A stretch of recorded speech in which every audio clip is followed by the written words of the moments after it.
You know that feeling. You pull out your phone, you open up a dozen different apps, and in the space of just 5 minutes, you feel like you could learn anything. And absolutely nothing at all. Exactly. At the same time, we have the world's knowledge, I mean, literally resting right here in our hands. You can find specialized astrophysics papers, detailed historical analyses. The sheer volume is just staggering. It truly is. But, that's the profound paradox of our modern existence, isn't it? At the exact moment humanity gained access to, like, near infinite information, Mm-hmm. we also gained the profound ability to be completely and utterly misled by almost anything from that very same source.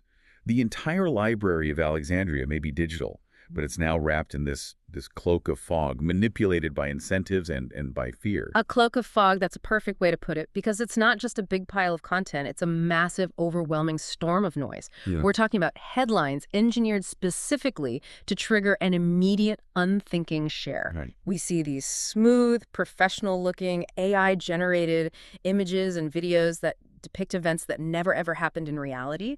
We have these emotional tribal posts that go viral in milliseconds, and a seemingly endless parade of confident, self-proclaimed experts all pushing wildly contradictory narratives, but they all have the same level of digital polish. And the noise isn't just confusing, it's corrosive. It eats away at the foundations of civic life, of personal decisions. So the essential, I'd say, almost existential question that emerges from this modern dilemma is, Yeah. in this storm of high-speed, targeted information and deliberate falsehoods, is reliable knowledge still even possible for the diligent learner? Or are we, as a society, just stuck in an age defined solely by loud opinion, targeted propaganda, and constant manipulation? That is the core of our deep dive today. And this analysis is custom built for you. The learner who needs to gain knowledge quickly but also thoroughly, who demands reliable insight, not just shallow summaries. Our mission today is to understand what the foundational sources, philosophical texts, cognitive science research, modern media studies, what they say about navigating this landscape. Right. We're going to explore how we even define truth in the first place. And then we're going to provide a robust, practical set of tools to help you reach it and, just as importantly, maintain it. Our roadmap is, well, it's ambitious, but it's clear. We'll start by providing the essential vocabulary, distinguishing simple misinformation from the strategic intent of disinformation. Crucial difference. A crucial difference. Then we'll anchor ourselves philosophically by defining what reliable knowledge actually means, examining the core criteria that make a belief robust. After that, we'll spend a good chunk of time detailing the four big structural features of the digital world, the algorithms, the overload, the identity politics that actively make seeking knowledge harder. And then the payoff. And then the payoff. We will deliver a practical toolbox for seeking truth today, focusing both on external source vetting and, critically, the internal work required to recognize your own mental traps. Okay, let's unpack this by starting right at the beginning with the critical vocabulary. We use the terms misinformation and disinformation almost interchangeably in casual conversation, right? Especially on social media. All the time. But that distinction is so much more than just semantics. It separates accidental falsehoods, which are, often easy to correct, from intentional, strategic lies, which are designed specifically to resist correction. The intention behind the falsehood is the single defining factor. Right. And understand that intent. That helps us understand the nature of the threat we're navigating. If you don't know the intent, you can't effectively fight the narrative. So let's start with misinformation. Think of this as the accidental falsehood or the honest mistake. It's false or misleading information that's shared without any intent to deceive. The person or entity sharing it genuinely believes it to be true, or maybe they just didn't check their sources thoroughly enough. The classic example we always use is the genuinely well-meaning friend who reads something on a seemingly credible but ultimately junk blog. Mm-hmm. Say a specific diet that promises radical weight loss or a miracle health remedy. Right, something they want to believe. Exactly. They believe it, they share it in good faith, maybe because they want to help you or they're just excited by the claim. The information is factually wrong, it's misleading, and it can definitely cause harm. But their personal intent wasn't malicious. You're just fooled. They were just fooled, and that confusion then propagates outward. Misinformation is often a product of, let's say, cognitive laziness, poor attention to detail, or just being overwhelmed by the sheer volume of competing information. Okay, now let's switch gears to disinformation. This is the much more immediate and, I think, profound threat, precisely because it is the strategic lie. Hmm. Disinformation is false or misleading information shared with the clear, deliberate, and often highly professional intention to deceive, manipulate, sow discord, or achieve some kind of specific financial or political goal. Disinformation is never an accident. It is a campaign. The sources we looked at detail how it's meticulously engineered. It's often created by well-funded state actors, political organizations, or, financially motivated fraud groups.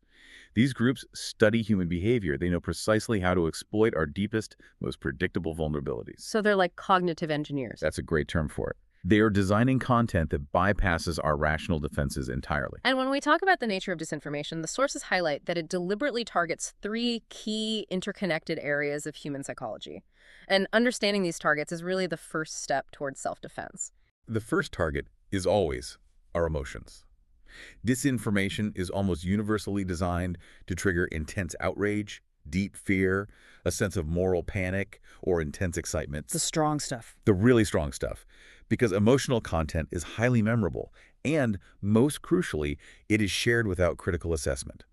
If a headline makes you instantly furious, you are far more likely to forward it to your social network immediately before you even stop to consider the source's credibility or the evidence provided. So the emotional hijacking prevents critical thinking from ever even engaging. It never gets a chance. The second target are group identities. This is so powerful. Disinformation leverages our inherent tribalism, reinforcing stark us versus them narratives. If a piece of information, regardless of its truth value, makes your in-group look morally righteous or justified or intelligent, and at the same time makes the opposing group look inherently evil or stupid or corrupt, You're highly motivated to share it. you're highly incentivized to believe and share it. It functions as a badge of loyalty. To question it feels like betraying your community, which is a huge social cost. And the third target. And the third, our natural cognitive shortcuts. We are hardwired to conserve mental energy. We are, cognitive misers. Right. We like the easy path. We do. And disinformation exploits this by feeding us simple, emotionally satisfying, definitive answers to incredibly complex, nuanced problems.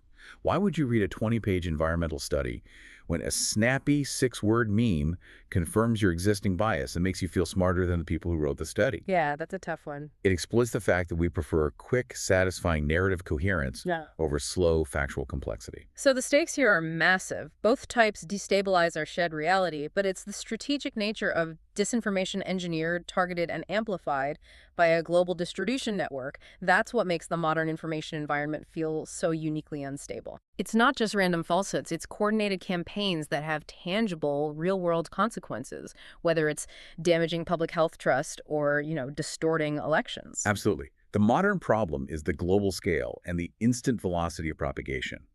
A mistake in a local newspaper 30 years ago was contained relatively quickly.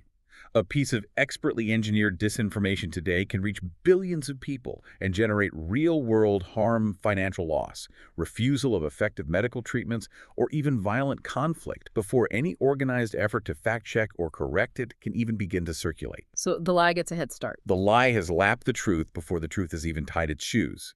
The sheer inertia of a global falsehood is immense. So before we can successfully fight the noise and the strategic lies, we need a concrete definition of the goal. What exactly are we trying to build back up? Right. What's the target? What do we actually mean when we talk about reliable knowledge? Because, and we have to state this really clearly, we are not aiming for perfect, unshakable certainty about every single thing in the universe. Yeah. That's an impossible standard that only leads to despair and total skepticism. If we demand certainty, we demand failure. When we discuss reliable knowledge, we're talking about a robust, justified belief that has proven its mettle through rigorous scrutiny.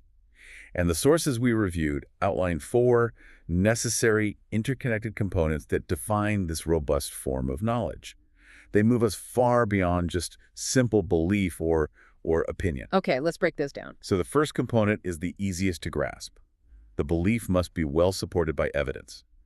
This means the claim is not merely an opinion, but it stands up to external, verifiable scrutiny. So you have to be able to check the receipts, basically. You have to be able to check the receipts.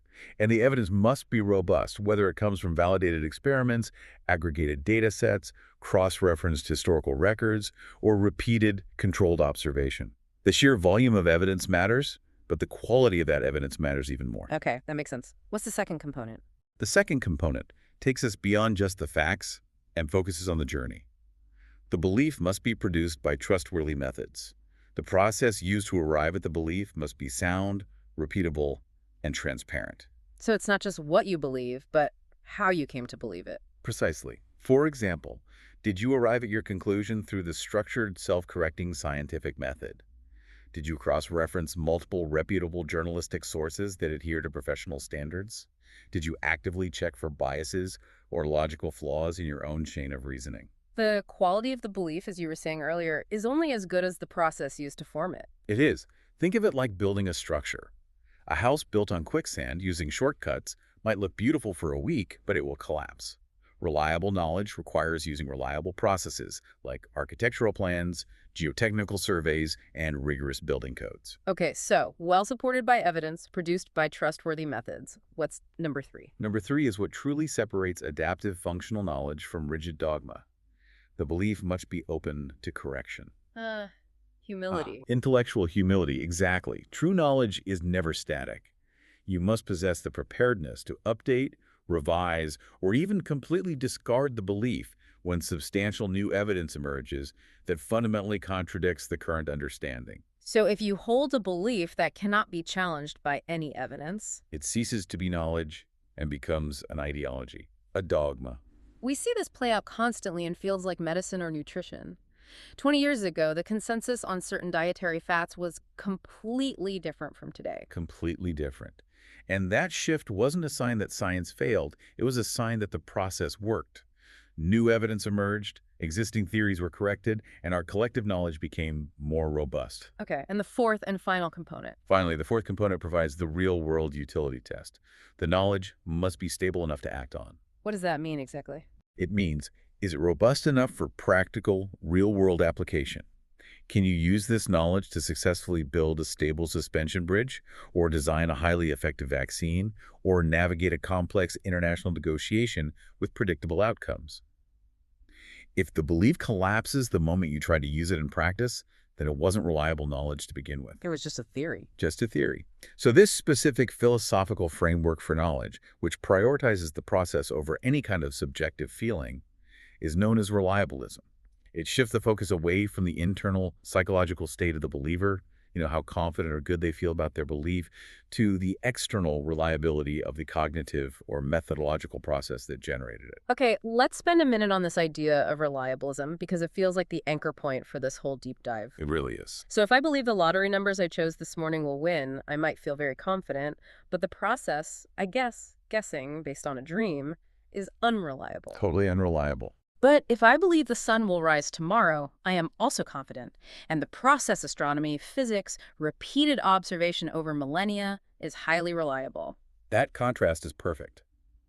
A belief counts as knowledge not because the individual feels some special certainty, but if and only if it was produced by a reliable process. We can identify these reliable processes: carefully executed statistical analysis, sound scientific methods, good eyesight under daylight conditions, proper measurement tools, and journalism that adheres to rigorous standards of verification and fact-checking. So these processes usually produce true beliefs. Usually, though not always, and that's a key point. But here's the inevitable modern challenge. The reliable processes, rigorous science, critical thinking, careful cross-checking, they haven't vanished. However, the crux of the modern dilemma is whether we can still effectively deploy them when the surrounding information environment is saturated with noise, deliberate falsehoods, and content specifically engineered to bypass our rational processes and hijack our emotions. Right. That's the tension. We know how to find the truth, but the digital environment is now actively hostile to the very mechanisms required for forming reliable beliefs.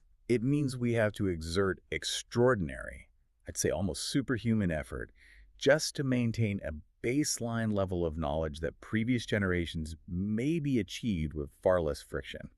We are pushing against the current of the system itself. And this is where we transition from that philosophical ideal to the harsh reality.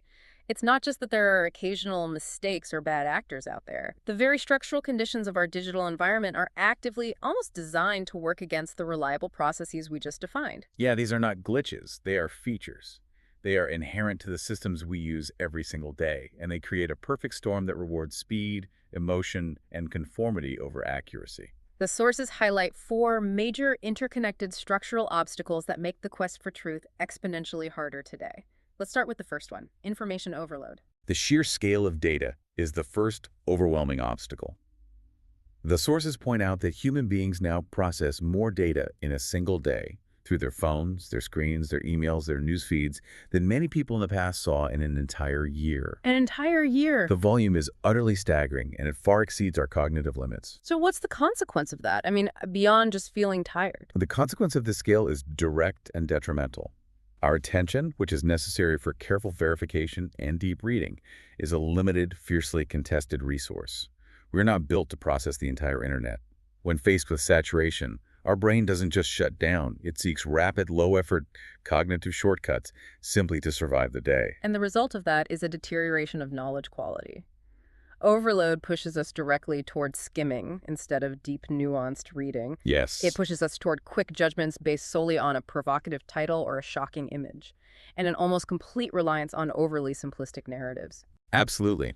If a complex policy issue requires a 90-minute documentary to fully grasp, but a 2-minute, highly edited vertical video summarizes the opposite conclusion in emotionally charged language, the quick-hit content wins the attention war every single time. And this completely undermines that primary requirement for reliable knowledge. Well-supported evidence. We just don't have the time or the energy to check the support. Exactly. Okay. Which brings us to the second obstacle, algorithms and echo chambers. This one is perhaps the most insidious because it's baked right into the financial models of the platforms we use daily. Right. It's the business model. It is the business model. Social media algorithms are not optimized for civic truth or transparency or accuracy. They're optimized for maximizing engagement, which translates into maximizing dwell time, how long you stay on the platform so they can show you more ads. And what maximizes dwell time? We touched on it earlier. Outrage, fear, excitement, tribal reinforcement. Accuracy is, frankly, a liability if it's boring. An accurate, nuanced report on economic policy might generate a few thoughtful clicks. An explosive, slightly or even completely false claim about a political opponent generates thousands of shares, hundreds of angry replies, and days of comment wars. And the algorithm systematically rewards the latter, regardless of its truth value. This creates the profound echo effect. The algorithm realizes that you engage more deeply with content you already agree with, or content that triggers your specific outreach points. So it just gives you more of the same. It continually feeds you views exclusively like your own, often escalating the extremity of those views over time just to maintain the necessary emotional hook. Your beliefs become constantly reinforced by your digital community, giving them a false sense of certainty and robustness. Okay, I have to challenge this point, though, from the listener's perspective. If the algorithm is constantly reinforcing what I already believe, doesn't that feel like reliable knowledge? If every day 100 people and 10 different sources confirm my viewpoint, why should I spend my time seeking out contradictory information? It feels efficient, not misleading. That feeling is precisely the trap. If reliable knowledge requires being open to correction and testing beliefs against counter-evidence, the algorithm is deliberately designed to hermetically seal you off from that necessary friction. The beliefs you hold may feel incredibly certain because they are constantly validated, but they are profoundly untested against rigorous external criticism. The certainty is purely psychological, built on consensus within your chamber, not epistemic truth, which is built on evidence. This structural mechanism fundamentally subverts the ability to form knowledge. Wow, okay.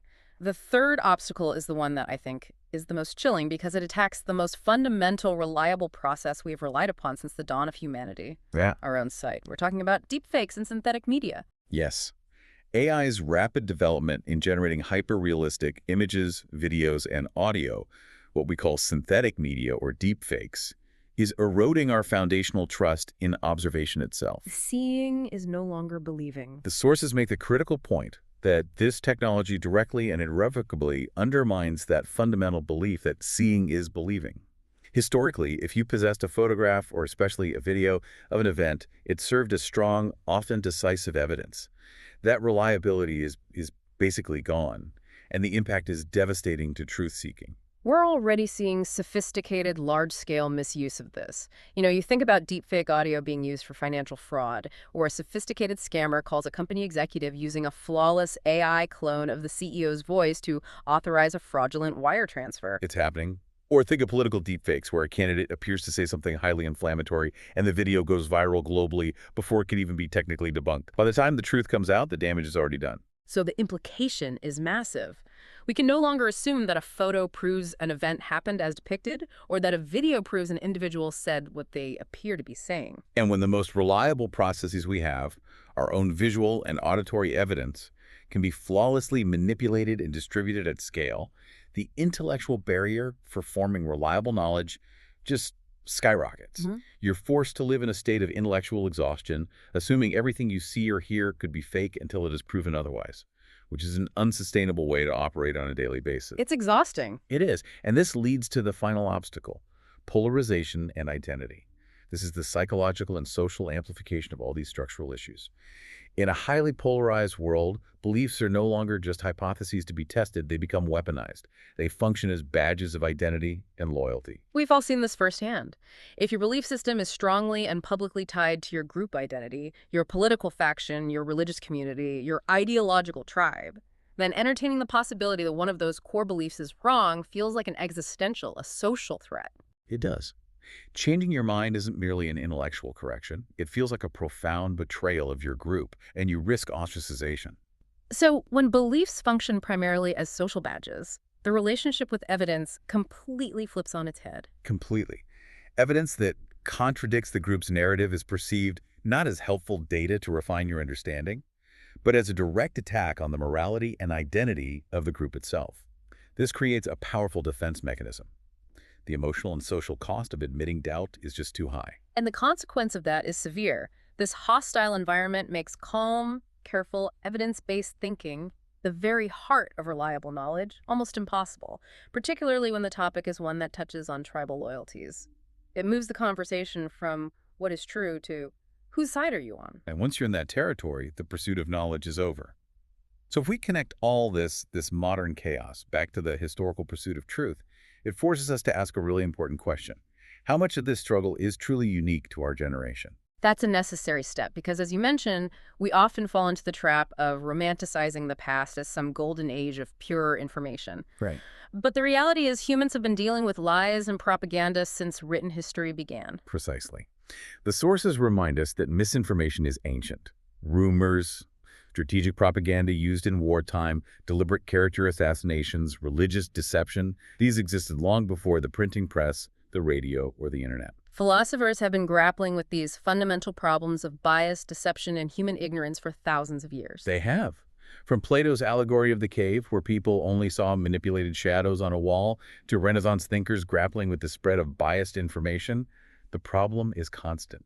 So the fundamental mechanisms of human manipulation, exploiting fear, appealing to greed, reinforcing tribalism, those remain pretty constant because human psychology is remarkably stable. So if the mechanisms are old, what is the genuine modern difference? The key difference today is not the existence of the lie. It is the speed, the scale, and the precision of the manipulation. Speed, scale, and precision. Let's break that down. Well, all used to travel locally, constrained by the physical movement of people or paper. Today, a piece of expertly engineered disinformation can travel globally, instantly, and be precisely targeted to exploit the specific psychological vulnerabilities of a person based on their unique digital profile. The targeting. That targeting ability is unprecedented. They know what you fear, what you desire, and what you hate, and they craft the lie just for you.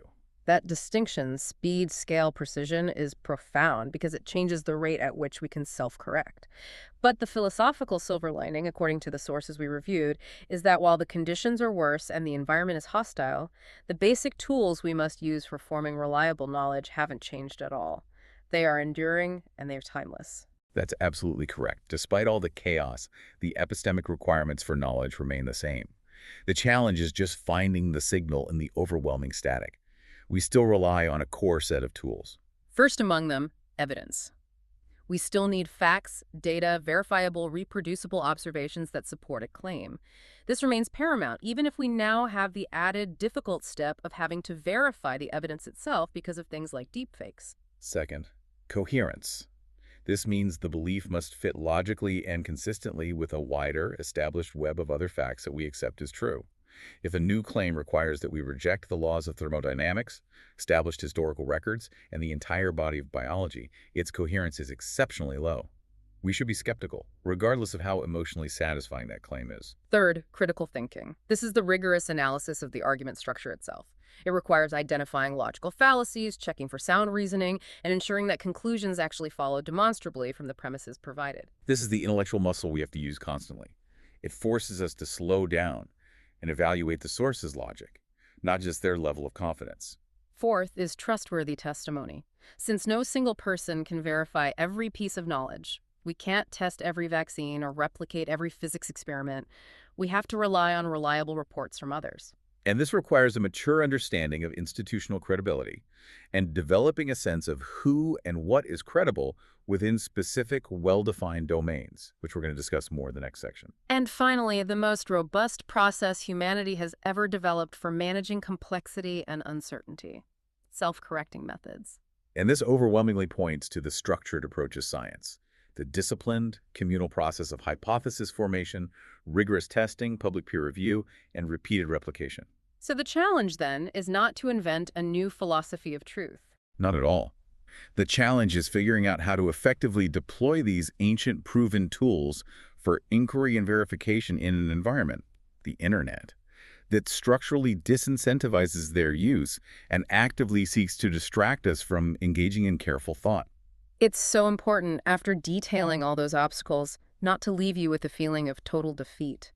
Because despite the chaos, we have to state clearly that reliable knowledge is still being generated, and crucially, it is being used successfully every single day. Yes. If we didn't have reliable knowledge, the modern world would literally cease to function. The sources highlight several concrete domains of success that serve as incontrovertible proof points that structured communal methods still succeed in delivering robust knowledge, provided they are adhered to. Let's talk about those. First, look at the natural sciences: physics, chemistry, biology. Their success isn't built on the charisma of one guru. It's built on the system itself. Right. The knowledge generated relies on a systematic methodology. Hypotheses must be testable and falsifiable. Experiments have to be repeatable. And the results are subjected to rigorous peer review, a communal vetting process where other experts attempt to find flaws and demand clarity. So the culture actually celebrates correction, not defensiveness. It's designed to. And we see this success in medicine.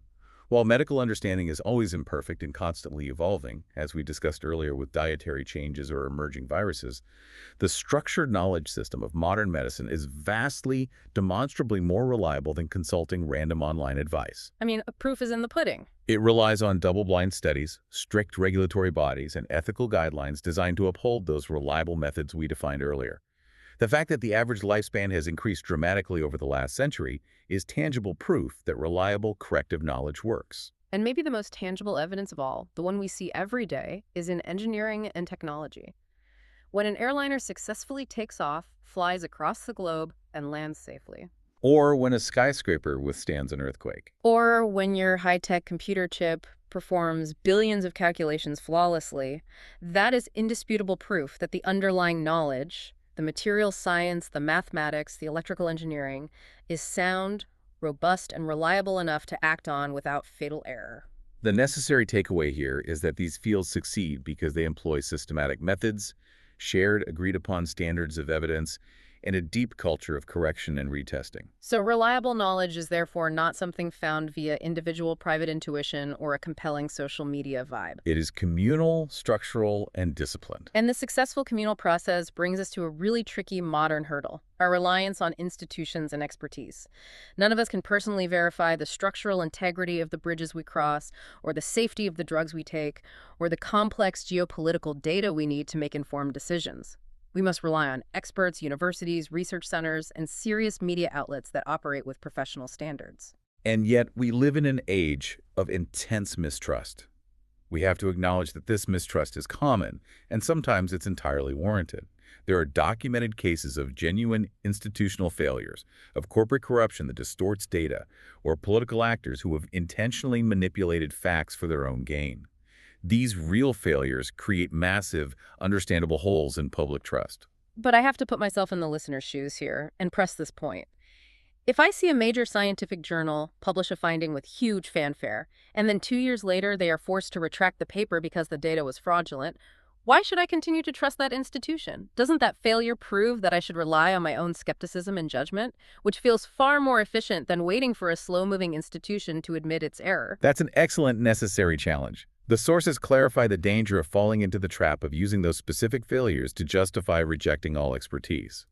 The key difference between a reliable and an unreliable process isn't perfection, it's the mechanism of correction. When that journal retracts the paper, that action is proof that the process worked. The system detected the fraud, admitted the error, corrected the record, and moved on. An unreliable source, like an anonymous blog, never retracts anything. They simply delete the post, or worse, double down on the falsehood. I see the distinction. So the process of self-correction, the retraction itself, is the strength, not the weakness of the institution. Exactly. The danger of rejecting the entire system of structured knowledge production, the scientists, the serious journalists, the historians, is that it leaves us completely vulnerable to the most dangerous alternative. If you reject the domain expert who is operating within a structured, peer-reviewed framework, who are you left to trust? The charismatic charlatan. You're left with charismatic charlatans, your own individual instinct, the loudest confident voice on a fringe platform, or worst of all, the tribal loyalties that feel emotionally safest. And those factors are precisely what disinformation campaigns are built to manipulate. So if blind trust is naive and blanket rejection is dangerous, what's the mature, practical stance for the modern knower? The mature stance is what the sources call critical trust. It is the practical solution for navigating a complex information world. Critical trust means moving beyond the binary choice of trust everything or trust nothing. It's a middle ground. It is. It requires that you trust a source in general because its methods are known to be sound. It has editorial standards, verification processes, a history of correction. But you also acknowledge that all humans and institutions are fallible. So how does that play out day to day? What does that look like? It means you trust the consensus of climate scientists, but you remain open to new data that refines that consensus. It means you read serious, established journalism, but if a major, unusual claim is made, you instinctively cross-check it with two other independent, high-quality sources before you accept it. Critical trust is a dynamic, watchful reliance. It demands that we perform due diligence on the process, but it does not require us to personally replicate every finding. It uses the tools of reliable knowledge generation while recognizing the limits of human infallibility. So moving from the external environment to the internal environment, reliable knowledge requires more than just checking external sources and vetting institutions. It requires significant inner work. A huge part of the problem resides inside our own beautiful, complex, but fundamentally flawed human minds. That's right. We are not neutral, objective processors of data. We are bundles of instincts, emotions, and shortcuts. We're wired for speed and social survival, not necessarily for detached, painstaking truth-seeking. And this wiring gives rise to natural cognitive shortcuts or biases that misinformation campaigns exploit with the precision of a master key unlocking a lock. If we do not understand these internal biases, we are defenseless against them. Okay, so let's dedicate some time to the most powerful of these biases, the one everyone's heard of but maybe doesn't fully grasp, confirmation bias. The big one.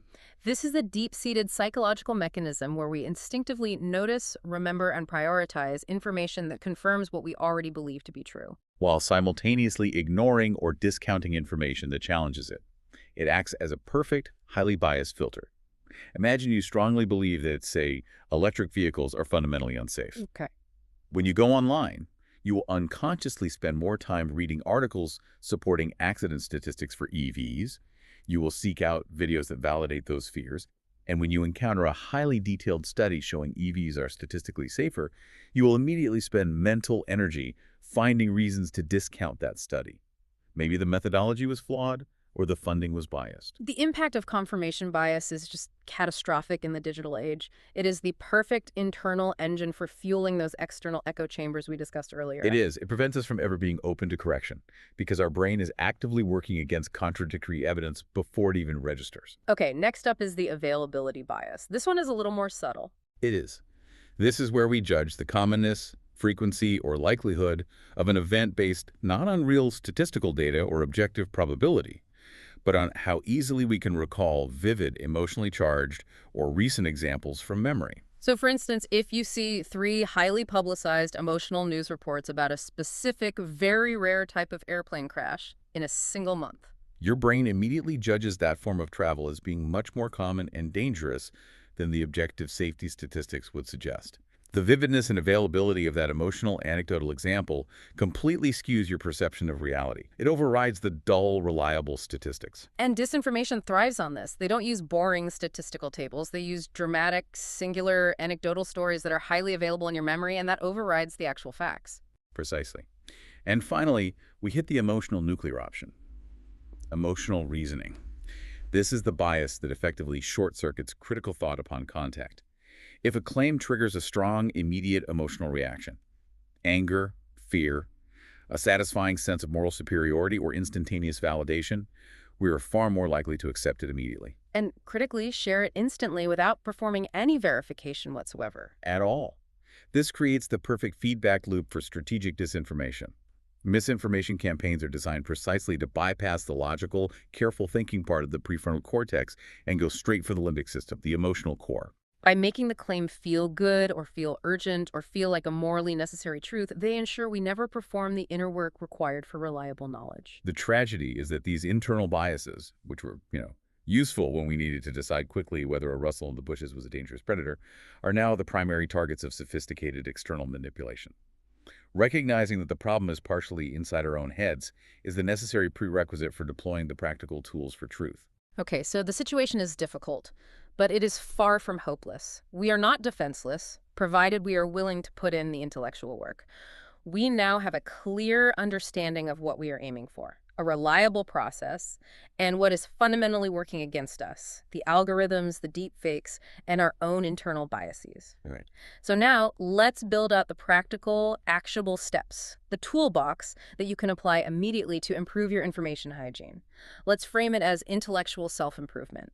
And these steps are about translating those philosophical ideals of evidence, coherence, and reliability into concrete daily habits. They require discipline, not genius. Okay, tool one.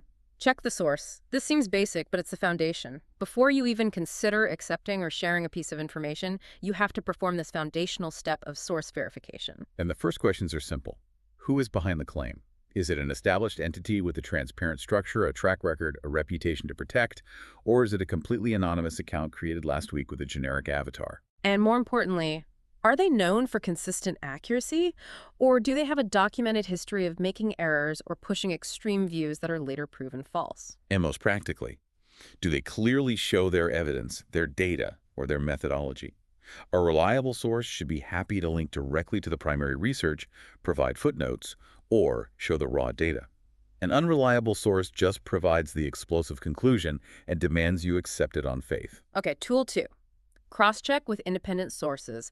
This is your primary defense against the echo chamber. It is. If only fringe sources, highly partisan blogs, or outlets funded by a single interested party support a claim, extreme caution is warranted.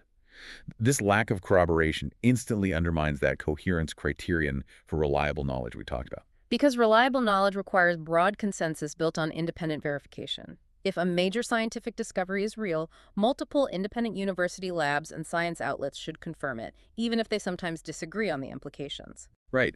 And if a major news event happened, reputable mainstream outlets from different political and geographic viewpoints should at least agree on the basic verifiable facts. If you can only find the claim on one corner of the internet, it is highly suspicious and should be treated as such. Tool 3. Look for evidence, not just opinion. When you look at the content itself, you need to develop an active mental mechanism to distinguish rigorously between data and mere spin. Yes, you have to ask, is the source providing actual empirical data, documented studies, verifiable references, or links to primary documents? Or is the content relying solely on strong emotional language, generalized statements, and compelling but singular anecdotes? And anecdotes are so powerful as storytelling tools because they appeal to our emotions. But they are not empirical evidence. If the claim is extraordinary, and especially if it confirms your bias or evokes fury, the evidence must be commensurately robust.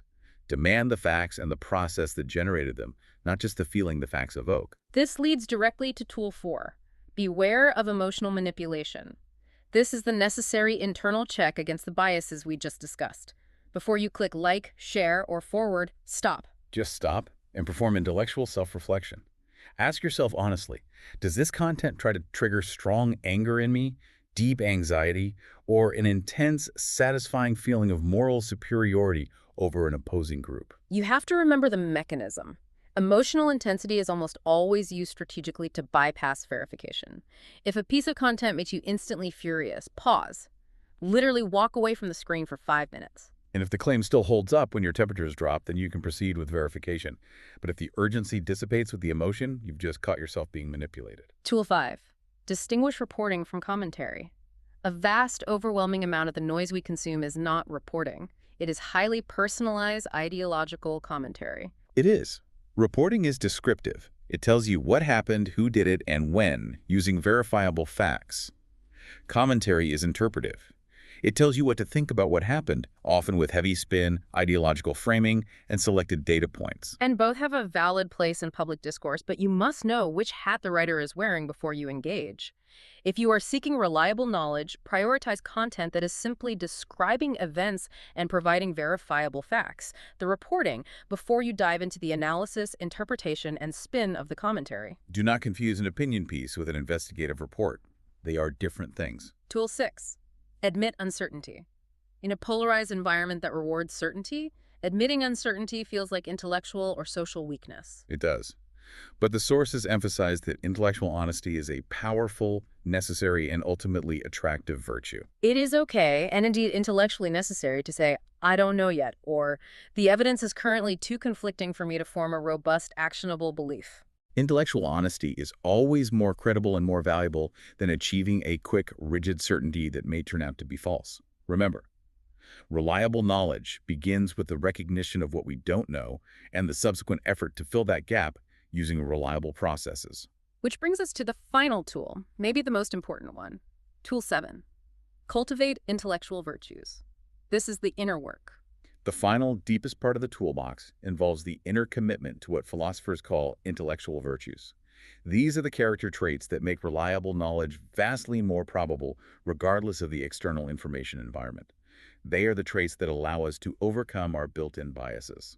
First is curiosity. This must be a genuine, unbiased desire to understand the world, not just a desire to be right or to win an argument. This means actively seeking out information, people, and perspectives, even if they challenge your current view or make you uncomfortable. Second, humility. This is the profound acceptance of the fundamental possibility that you, the subject, might be wrong.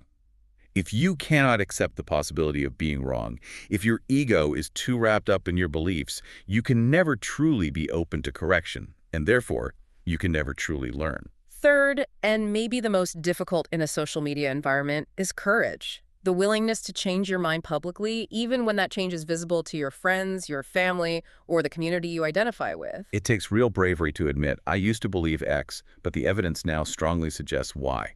That is the highest form of intellectual integrity. And finally, fairness.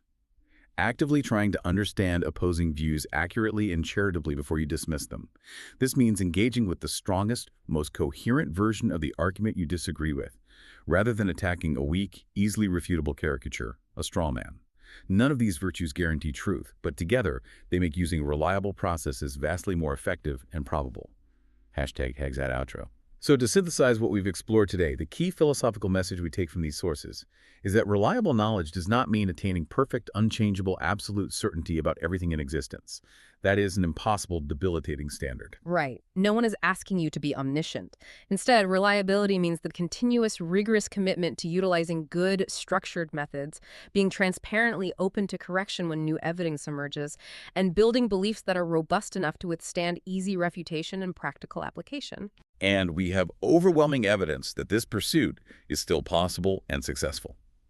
We can still land planes, we can still cure increasingly complex diseases, navigate intricate global systems, and learn true things about history in our society. The fundamental mechanisms for truth still exist. The situation is difficult because of the digital environment, but it is demonstrably not hopeless. Not at all. The ultimate challenge of the age of misinformation is, it seems, internal. It is transforming ourselves from passive, easily manipulated information consumers into disciplined, responsible knowers. And the sources conclude that this quest for truth is far more than a technical problem that can be solved with a better firewall or a new fact-checking app. It is fundamentally a moral and a cultural task.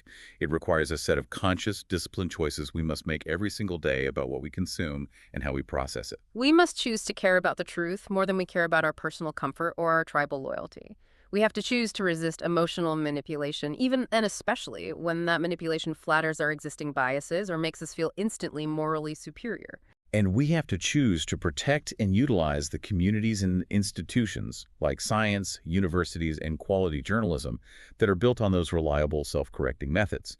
The tools for knowledge are ancient, the environment is acutely modern, and the work is now more difficult than it has been in luckin memory. But the capacity for knowledge and the responsibility for truth remains firmly within us. So the real question that this deep dive leaves you to mull is not merely, is reliable knowledge still possible in this digital storm, but rather, do you want it widely enough to consistently and diligently do the internal and external work that it requires?